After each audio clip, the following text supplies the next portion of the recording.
दोस्तों, 28 फरवरी 2026 की वो सुबह जब मिडिल ईस्ट से आई एक खबर ने पूरी दुनिया को सन्न कर दिया। 36 सालों तक ईरान की सत्ता के सबसे ऊंचे शिखर पर राज करने वाले सुप्रीम लीडर अली खामेनेई का सफर हमेशा हमेशा के लिए समाप्त हो गया। अमेरिका और इजराइल के एक बेहद सीक्रेट ऑपरेशन ने ईरान के सबसे ताकतवर इंसान के युग का अचानक अंत कर दिया। लेकिन दोस्तों, इस पूरी कहानी में सबसे बड़ा सस्पेंस इस स्ट्राइक का नहीं है। सबसे गहरा सवाल कुछ और ही है। खामेनेई जिस अभेद्य और हाई सिक्योरिटी कंपाउंड में थे, जहां परिंदा भी पर नहीं मार सकता था, उसकी एकदम सटीक लोकेशन अमेरिका की CIA तक आखिर पहुंची कैसे? क्या ईरान की सत्ता के सबसे करीबी घेरे में ही कोई ऐसा इंसान छिपा बैठा था जिसने सारी जानकारी लीक कर दी? आखिर कौन है वो रहस्यमयी शख्स जिसने इतने बड़े लीडर के सीक्रेट ठिकाने का नक्शा रातों रात दुश्मनों के हाथ में सौंप दिया? क्या ये ईरान के अंदर ही किसी बहुत गहरी और पुरानी साजिश का हिस्सा है? आज के इस वीडियो में हम 2026 के इस सबसे बड़े और रहस्यमयी इंटेलिजेंस ऑपरेशन को पूरी तरह डिकोड करेंगे। हम उस रहस्यमयी शख्स और उस इनसाइड स्टोरी से पर्दा उठाएंगे जिसके एक इशारे ने पूरे मिडिल ईस्ट का इतिहास ही बदल कर रख दिया। तो दिल थाम कर बैठिए और इस मास्टरमाइंड साजिश को समझने के लिए वीडियो को बिना स्किप किए अंत तक जरूर देखिए। चलिए शुरू करते हैं। दोस्तों, इस पूरी मास्टरमाइंड साजिश और उस रहस्यमयी शख्स तक पहुंचने से पहले हमें यह समझना होगा कि 86 साल के अली खामेनेई की सुरक्षा का चक्रव्यूह आखिर कितना खतरनाक और अभेद्य था। ईरान के सुप्रीम लीडर कोई आम राजनेता नहीं थे। पिछले 36 सालों से वो सिर्फ एक देश के नेता नहीं, बल्कि पूरे मिडिल ईस्ट की सियासत को कंट्रोल करने वाले सबसे बड़े चेस मास्टर माने जाते थे। जब इंसान इतने ऊंचे मुकाम पर होता है और दुनिया के सबसे ताकतवर देश अमेरिका और इजराइल उसके पीछे हों, तो उसकी सुरक्षा कैसी होगी? जरा इसकी कल्पना कीजिए। खामेनेई की सुरक्षा की जिम्मेदारी ईरान की सबसे खूंखार और एडवांस फोर्स अंसार उल महदी के पास थी। यह IRGC Islamic revolutionary guard corps की वो एलीट यूनिट है जिसे सिर्फ और सिर्फ VIP सुरक्षा के लिए ट्रेनिंग दी जाती है। जिस हाई सिक्योरिटी कंपाउंड में खामेनेई मौजूद थे, वो जमीन के ऊपर बना कोई आम महल नहीं था। रिपोर्ट्स के मुताबिक यह जमीन से कई मीटर नीचे बना एक ऐसा कंक्रीट का बंकर था जिसे किसी भी आम स्ट्राइक से नहीं भेदा जा सकता था। इस पूरे इलाके को जीरो सिग्नल जोन बनाकर रखा जाता था। इसका मतलब है कि खामेनेई के आसपास के कई किलोमीटर के दायरे में कोई भी स्मार्टफोन, कोई भी इंटरनेट डिवाइस, कोई भी ब्लूटूथ या स्मार्ट वॉच काम नहीं कर सकती थी। वहां सिर्फ और सिर्फ एनक्रिप्टेड लैंडलाइन फोन और मैन्युअल कम्युनिकेशन का इस्तेमाल होता था। जरा सोचिए, अमेरिका के पास आसमान में सैटेलाइट्स का जाल बिछा हुआ है, लेकिन सैटेलाइट्स सिर्फ जमीन के ऊपर की हलचल देख सकते हैं, वो कंक्रीट के मोटे बंकरों के अंदर नहीं झांक सकते। CIA और मोसाद के पास दुनिया का सबसे एडवांस सिग्नल इंटेलिजेंस है जो किसी भी फोन कॉल को टैप कर सकता है। लेकिन जब खामेनेई के आसपास कोई फोन ही नहीं था, कोई सिग्नल ही नहीं था, तो फिर वो रडार पर कैसे आए? यहीं से शुरू होता है इस सदी का सबसे बड़ा इंटेलिजेंस सस्पेंस। जब तकनीक हार जाती है तो खुफिया एजेंसियां अपने सबसे पुराने और सबसे खतरनाक हथियार का इस्तेमाल करती हैं, और वो हथियार है इंसान, यानी ह्यूमन इंटेलिजेंस। खुफिया दुनिया का एक बहुत ही कड़वा नियम है। कोई भी किला बाहर से तब तक नहीं टूटता जब तक अंदर से दरवाजा खोलने वाला कोई मौजूद न हो।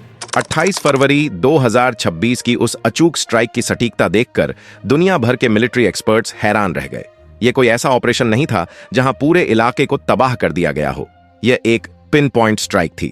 इसका मतलब है कि अमेरिका और इजराइल को सिर्फ यह नहीं पता था कि खामेनेई किस बिल्डिंग में है, बल्कि उन्हें यह भी पता था कि वो उस बिल्डिंग के किस कमरे में हैं, किस कुर्सी पर बैठे हैं और ठीक किस सेकंड पर वो उस कमरे में मौजूद होंगे। बिना किसी अंदरूनी मदद के इतनी सटीक टाइमिंग और इतनी सटीक लोकेशन मिलना असंभव है। इसका सीधा सा मतलब यह है कि खामेनेई के सबसे करीबी घेरे में, उन लोगों में जिन पर वो सबसे ज्यादा भरोसा करते थे, कोई ऐसा रहस्यमयी शख्स मौजूद था जो पल पल की खबर सीधा CIA और मोसाद के हेडक्वार्टर तक पहुंचा रहा था। अब सबसे बड़ा सवाल यह उठता है कि यह इंसान आखिर कौन हो सकता है? क्या यह कोई मामूली गार्ड था, कोई रसोइया था, या फिर कोई बहुत बड़ा कमांडर? दोस्तों, एक मामूली गार्ड या किसी छोटे कर्मचारी के पास यह जानकारी कभी नहीं होती कि सुप्रीम लीडर का अगला प्लान क्या है। उनकी मूवमेंट का प्लान बिल्कुल आखिरी मिनट पर तय होता है और इसकी जानकारी सिर्फ 4 या 5 बेहद खास लोगों को होती है। यह रहस्यमयी शख्स कोई ऐसा इंसान है जो सत्ता के एकदम केंद्र में बैठता था, जो मीटिंग्स में शामिल होता था, जिसकी पहुंच खामेनेई के कमरे तक थी। एक ऐसा इंसान जिसे कभी शक की नजर से देखा ही नहीं गया।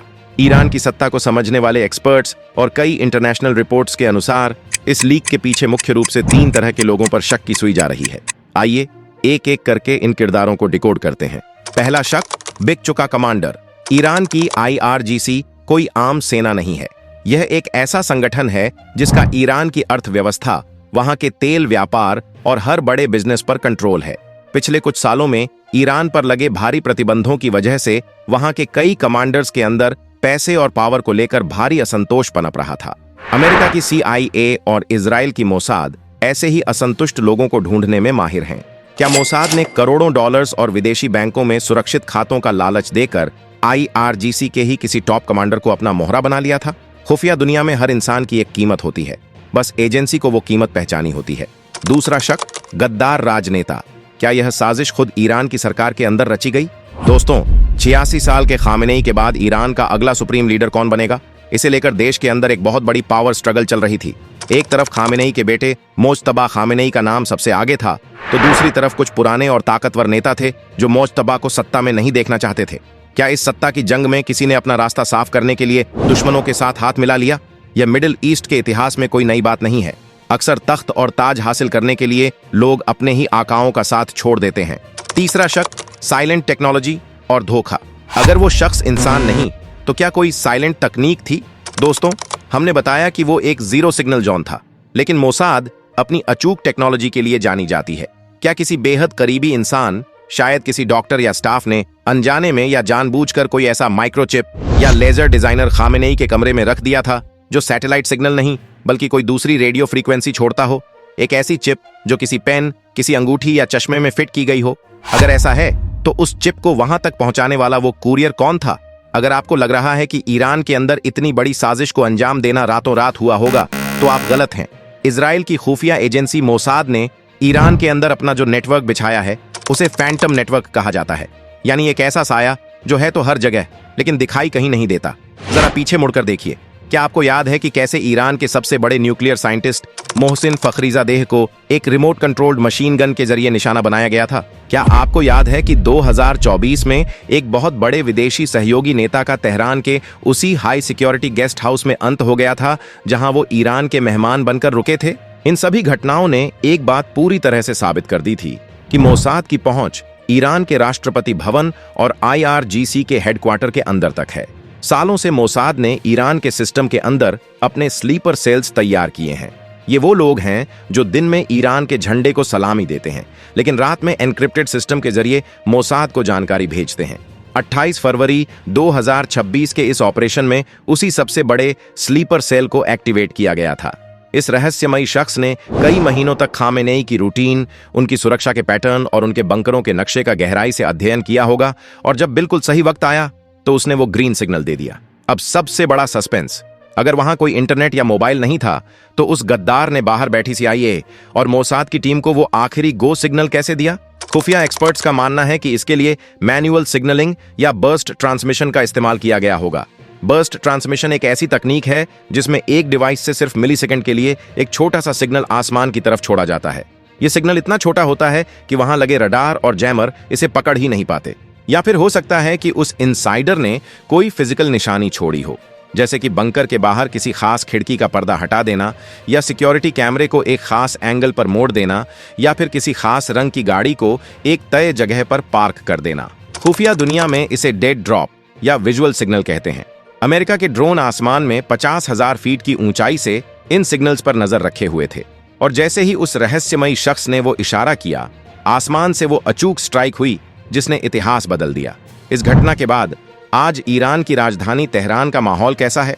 दोस्तों, इस वक्त ईरान के अंदर जो कुछ भी चल रहा है वो किसी बुरे सपने से कम नहीं है। अमेरिका या इजराइल से ज्यादा ईरान इस वक्त खुद से डरा हुआ है। IRGC के बड़े बड़े कमांडर्स और नेता एक दूसरे को शक की नजर से देख रहे हैं। उन्हें लग रहा है कि जो इंसान मेरे बगल वाली कुर्सी पर बैठा है, कहीं वही तो वो रहस्यमयी शख्स नहीं है? कहीं अगला निशाना मैं तो नहीं हूं? इस अविश्वास और डर ने ईरान के पूरे सुरक्षा ढांचे को अंदर से खोखला करना शुरू कर दिया है। कहा जा रहा है कि ईरान की इंटेलिजेंस विंग ने अपने ही सैकड़ों कमांडर्स, गार्ड्स और स्टाफ मेंबर्स को अंडरग्राउंड इंटेरोगेशन के लिए हिरासत में ले लिया है। एक विच हंट शुरू हो चुका है। हर उस शख्स की जांच हो रही है जो 28 फरवरी के दिन खामेनेई के आसपास था। हर उस इंसान के फोन कॉल्स, बैंक अकाउंट्स और पुरानी हिस्ट्री को खंगाला जा रहा है। लेकिन मोसाद और CIA का काम करने का तरीका इतना साफ होता है कि वो अपने मोहरे को कभी पीछे सबूत नहीं छोड़ने देते। हो सकता है कि वो रहस्यमयी शख्स उस स्ट्राइक से कुछ मिनट पहले ही उस इलाके से निकल गया हो, या फिर एक बहुत ही डरावनी संभावना यह भी है कि वो रहस्यमयी शख्स भी उसी स्ट्राइक की चपेट में आ गया हो। खुफिया एजेंसियां अक्सर अपने राज को हमेशा के लिए दफन करने के लिए अपने ही जासूसों को भी कुर्बान कर देती है। अगर ऐसा हुआ है तो दुनिया को कभी पता नहीं चलेगा कि उस दिन असली गद्दार कौन था। लेकिन दोस्तों, इस पूरी कहानी का सबसे खौफनाक पहलू यह है कि यह रहस्यमयी शख्स सिर्फ एक मुखबिर नहीं था, बल्कि उसने ईरान के पूरे सिस्टम में पैराजिटिक पैरानोइया यानी एक ऐसा मानसिक खौफ पैदा कर दिया है जो किसी भी मिसाइल से ज्यादा विनाशकारी है। इसे इंटेलिजेंस की भाषा में साइकोलॉजिकल वॉरफेयर कहते हैं। आज ईरान की लीडरशिप पूरी तरह से लकवाग्रस्त हो चुकी है। मजलिस-ए खुबरेगान, वो 88 लोगों की ताकतवर कमिटी जिसे ईरान का नया सुप्रीम लीडर चुनना है, आज वो एक जगह इकट्ठा होकर मीटिंग करने से भी खौफ खा रहे हैं। उन्हें डर है कि अगर वो सब एक बंकर में मिले और उसी रहस्यमयी गद्दार ने उनकी लोकेशन फिर से लीक कर दी तो अमेरिका एक ही झटके में ईरान की पूरी लीडरशिप को हमेशा के लिए खत्म कर देगा। अब ईरान के टॉप जनरल्स और मंत्री हर रात अपनी लोकेशन बदल रहे हैं। उन्होंने डिजिटल कम्युनिकेशन को पूरी तरह से त्याग दिया है और 80 के दशक की तरह सिर्फ पर्चियों और मानव दूतों के जरिए संदेश भेज रहे हैं। लेकिन विडंबना देखिए, जिस दूत के हाथ में वो अपनी जान की कीमत का संदेश सौंप रहे हैं, उन्हें उस पर भी भरोसा नहीं है। अब जरा सोचिए उन क्षेत्रीय गुटों और सहयोगियों के बारे में जो तेहरान के इशारों पर चलते थे, चाहे वो लेबनान के पहाड़ों में बैठे संगठन हों, यमन के रेगिस्तान के विद्रोही हों या इराक सीरिया में फैले अन्य विदेशी लड़ाके। इंटेलिजेंस रिपोर्ट्स बताती हैं कि 28 फरवरी के बाद से तेहरान से इन गुटों को मिलने वाली फंडिंग और एनक्रिप्टेड कमांड्स लगभग रुक गए हैं। ये लड्ढा के रातों रात अनाथ हो गए हैं, क्योंकि तेहरान में बैठा कोई भी कमांडर अब अपना वायरलेस सेट ऑन करने की हिम्मत नहीं जुटा पा रहा है। उसे डर है कि सिग्नल ऑन करते ही आसमान से अगली मौत उसी के सिर पर गिरेगी। ईरान का यह पूरा सहयोगी नेटवर्क, जो कल तक एक लोहे की जंजीर था, आज बिना नेतृत्व के एक बिखरा हुआ धागा बन चुका है। दुनिया भर के डिफेंस एनालिस्ट्स का मानना है कि घायल और डरा हुआ शेर सबसे ज्यादा खतरनाक होता है। जब ईरान को लग रहा है कि उसकी कन्वेंशनल ताकत और खुफिया एजेंसियां पूरी तरह से फेल हो चुकी हैं, तो क्या अब वो अपनी सुरक्षा सुनिश्चित करने के लिए न्यूक्लियर बम का आखिरी रास्ता अपनाएगा? क्या अपने दुश्मनों को दूर रखने के लिए ईरान अब दुनिया के सामने अपना पहला परमाणु परीक्षण करेगा? अगर ऐसा हुआ तो यह सिर्फ मिडिल ईस्ट की नहीं, बल्कि पूरी दुनिया की शांति के लिए एक टिकिंग टाइम बम साबित होगा। सिर्फ सैन्य मोर्चा ही नहीं, बल्कि इस खुफिया चूक ने ईरान की अर्थव्यवस्था की रीढ़ भी तोड़ दी है। ईरान की करेंसी रियाल इस खबर के बाहर आते ही इंटरनेशनल मार्केट में औंधे मुंह गिर चुकी है। जो आम जनता पिछले कई सालों से आर्थिक तंगी के कारण सरकार से नाराज थी, क्या वो अब इस लीडरशिप क्राइसिस का फायदा उठाकर सड़कों पर पूर्ण विद्रोह कर देगी? खुफिया जानकार मानते हैं कि इस पिन पॉइंट स्ट्राइक का असली मकसद सिर्फ एक व्यक्ति को खत्म करना नहीं था, बल्कि ईरान की आवाम को यह संदेश देना था कि तुम्हारी सरकार, जो तुम्हें सुरक्षा का दावा करती है, वो खुद अपने सबसे बड़े नेता को नहीं बचा सकी। आज दुनिया के हर बड़े देश की खुफिया एजेंसी हैं, सब अपनी अपनी रणनीतियों और गुप्त अभियानों के लिए जानी जाती हैं। वो ईरान के इस इंटेलिजेंस फेलियर की केस स्टडी कर रही हैं। यह घटना एक टेक्स्ट बुक एग्जाम्पल बन गई है कि कैसे 21वीं सदी के युद्ध अब सीमाओं पर नहीं, बल्कि इंसानी दिमाग के भीतर और गद्दारों के जरिए लड़े जा रहे हैं। दोस्तों, 28 फरवरी 2026 की उस सुबह ने सिर्फ एक इंसान के सफर को समाप्त नहीं किया, बल्कि पूरे मिडिल ईस्ट की जियोपॉलिटिक्स को एक नए और खतरनाक मोड़ पर लाकर खड़ा कर दिया है। अली खामेनेई वो धुरी थे जिससे मिडिल ईस्ट का यह पूरा प्रॉक्सी नेटवर्क जुड़ा हुआ था। लेबनान, यमन, इराक और सीरिया में फैले इन सभी संगठनों का नेटवर्क, ये सब कुछ तेहरान से कंट्रोल होता था। ईरान अब दो मोर्चों पर जंग लड़ रहा है। एक तरफ सीमा के बाहर अमेरिका और इजराइल जैसे सुपर पावर्स हैं, और दूसरी तरफ देश के अंदर छुपे हुए वो अदृश्य दुश्मन हैं जो कब, कहां से और कैसे जानकारी लीक कर देंगे, किसी को नहीं पता। ये ईरान के इतिहास का सबसे नाजुक दौर है। अब अगला सुप्रीम लीडर जो भी बनेगा, उसे सबसे पहले अपने ही घर की सफाई करनी होगी और उस रहस्यमयी शख्स को ढूंढना होगा जिसने इस अभेद्य किले को अंदर से तोड़ दिया। तो दोस्तों, इस पूरी मास्टरमाइंड खुफिया साजिश को डिकोड करने के बाद आपको क्या लगता है? क्या वो रहस्यमयी शख्स ईरान का ही कोई बहुत बड़ा और बिका हुआ राजनेता था? क्या यह सत्ता हासिल करने की कोई अंदरूनी साजिश थी, या फिर मोसाद की टेक्नोलॉजी ने बिना किसी इंसान की मदद के ही इस असंभव मिशन को अंजाम दे दिया? इस पूरे ग्लोबल ऑपरेशन पर आपकी जो भी बेबाक राय हो, अपना दिमाग लगाइए और हमें नीचे कमेंट बॉक्स में अपनी थ्योरी जरूर बताएं। आपके कमेंट्स हमारे लिए बहुत अहम हैं। अगर आपको मिडिल ईस्ट और ग्लोबल पॉलिटिक्स की यह 100% डीप रिसर्च वाली सस्पेंसफुल और इनसाइड स्टोरी पसंद आई हो, तो इस वीडियो को तुरंत लाइक करें। इसे अपने उन सभी दोस्तों और जानने वालों के साथ शेयर जरूर करें जिन्हें इंटरनेशनल अफेयर्स और जासूसी दुनिया की कहानियों में दिलचस्पी है। दुनिया भर की ऐसी ही उलझी हुई गुत्थियों को सुलझाने, बेबाक खबरों का डिकोड वर्जन देखने और बिना किसी मिर्च मसाले वाली डीप इन्वेस्टिगेशन के लिए हमारे चैनल को अभी सब्सक्राइब करें और साथ ही उस बेल आइकन को जरूर दबा लें ताकि हमारी हर नई वीडियो सबसे पहले सीधे आप तक पहुंचे। जय हिंद, वंदे मातरम।